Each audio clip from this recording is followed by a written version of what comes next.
সংগ্রামী ছাত্র জনতা, আমরা ইতিমধ্যে লক্ষ্য করেছি বাংলাদেশের দীর্ঘ 16 বছরের ফ্যাসিবাদের শাসনের মুক্ত করার ক্ষেত্রে অগ্রনায়কদের মধ্যে একজন শরীফ ওসমান হাদী ভাই। শরীফ ওসমান হাদী ভাইয়ের উপর সন্ত্রাসীরা হামলা করেছে।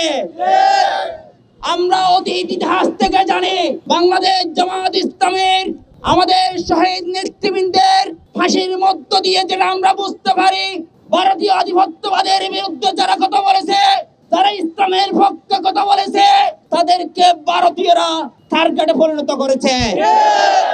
ঠিক অনুরূপভাবে আমাদের ওসমান হাদী ভাই ভারতীয় আধিপত্যবাদীদের বিরুদ্ধে কথা বলতো, আমাদের ওসমান হাদী ভাই ইসলামের পক্ষে কথা বলতো, সেজন্য ওসমান হাদী ভাইয়ের উপর তারা টার্গেট করেছে।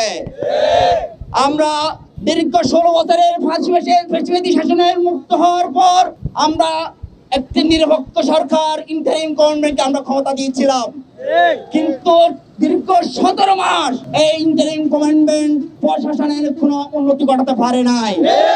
তারা বরঞ্চ বাংলাদেশে আরো ধীরে ধীরে প্রশাসনের অবনতি ঘটেছে। সংগ্রামী উপস্থিতি, আমরা প্রশাসনকে বলবো, আমরা স্বরাষ্ট্র মন্ত্রণালয়কে বলবো, আমরা নির্বাচন কমিশনকে বলবো, বাংলাদেশের মানুষের নিরাপত্তা নিশ্চিত করতে হবে। তারা আগামী 2 মাস পরে নির্বাচনের কথা বলছে, 12 ফেব্রুয়ারি নির্বাচনের কথা বলছে, কিন্তু মানুষের ভোটাধিকারে তারা কোনোভাবে নিশ্চিত করতে পারবে না। কারণ তারা এখনো পর্যন্ত মানুষের যারা ভোট দিতে যাবে তাদের নিরাপত্তা নিশ্চিত করতে পারে নাই।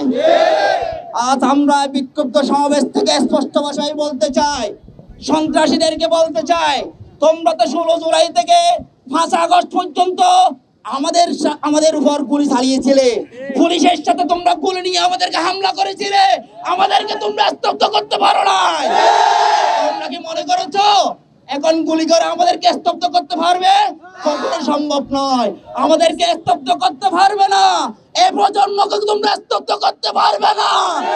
এই প্রজন্ম অন্যায়ের প্রতিবাদ করতে শিখেছে, এই প্রজন্ম কথা বলতে শিখেছে, এই প্রজন্মকে আর আগের প্রজন্ম পাওয়ার কোনো সুযোগ নেই। সংগ্রামী উপস্থিতি, আমরা ওসমান হাদী ভাইয়ের উপর যারা হামলা করেছে তাদেরকে অতি দ্রুত সময়ের মধ্যে গ্রেফতার করতে হবে, তাদেরকে সুষ্ঠুভাবে তাদের বিচার আওতায় নিয়ে আসতে হবে। আর আমাদের দেশের মানুষের নাগরিকদের নিরাপত্তা নিশ্চিত করতে হবে। আমরা যে ভোট দিব, সে যারা ভোটার হবে, তারা ভোট দিতে যাবে, সেই মানুষদের ভোটাধিকার নিশ্চিত করতে হবে, তাদের নিরাপত্তা নিশ্চিত করতে হবে। নচেত আমাদের নির্বাচন কমিশন সুষ্ঠু নির্বাচনের কথা বলছে, কিন্তু শুধুমাত্র এটা একটা কথার কথা, কিন্তু একটা সুষ্ঠু নির্বাচন কখনো সম্ভব হবে না যদি মানুষের নিরাপত্তা নিশ্চিত করা না হয়।